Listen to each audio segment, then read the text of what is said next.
मोदी सरकार का पहले 5 वर्ष में 60% किसानों पर कर्जा बढ़ गया था। पहला ये जो है आंकड़ा, आप स्थिति देख सकते हैं, ये स्थिति है।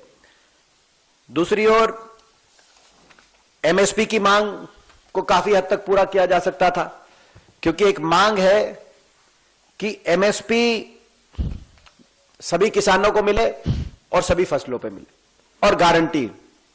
इसी मांग को लेकर किसान आंदोलन लड़ा गया, 3 कृषि कानूनों की वापसी और एमएसपी के अधिकार को लेकर किसान आंदोलन देश के किसान ने किया।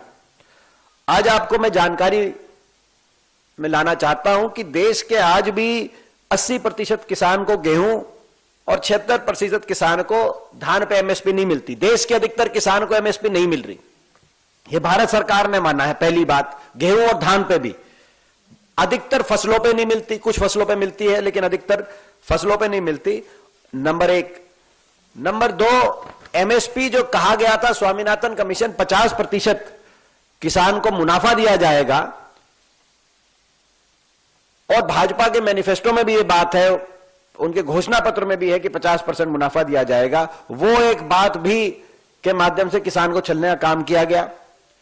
अगर अब 10 साल इनकी सरकार के भी हो गए, अगर हम तुलना करें अलग अलग फसलों के एमएसपी के, आप अंदाजा लगाएं।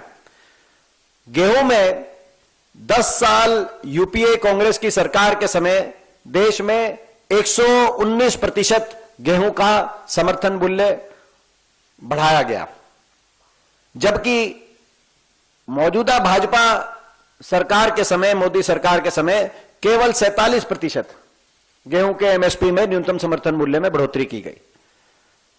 इसी प्रकार से पैडी या धान में हमारी सरकार, कांग्रेस की सरकार के समय 10 वर्ष में 134% के न्यूनतम समर्थन मूल्य में बढ़ोतरी करके किसान को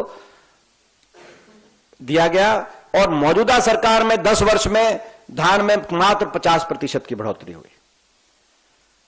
उड़द में 205% हमारे समय बढ़ोतरी हुई 10 वर्ष में।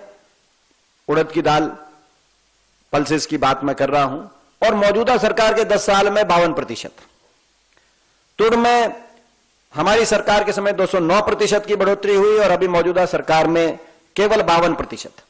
तो ना तो जो बढ़ोतरी आप समझे, 10 साल की जो यूपीए की सरकार थी उस समय एमएसपी में रिकॉर्ड बढ़ोतरी हुई, न्यूनतम समर्थन मूल्य में रिकॉर्ड बढ़ोतरी हुई, जिसकी किसी भी फसल में 1/3 उसके बराबर बढ़ोतरी भी 10 वर्ष में इस सरकार में उतनी बढ़ोतरी नहीं की गई।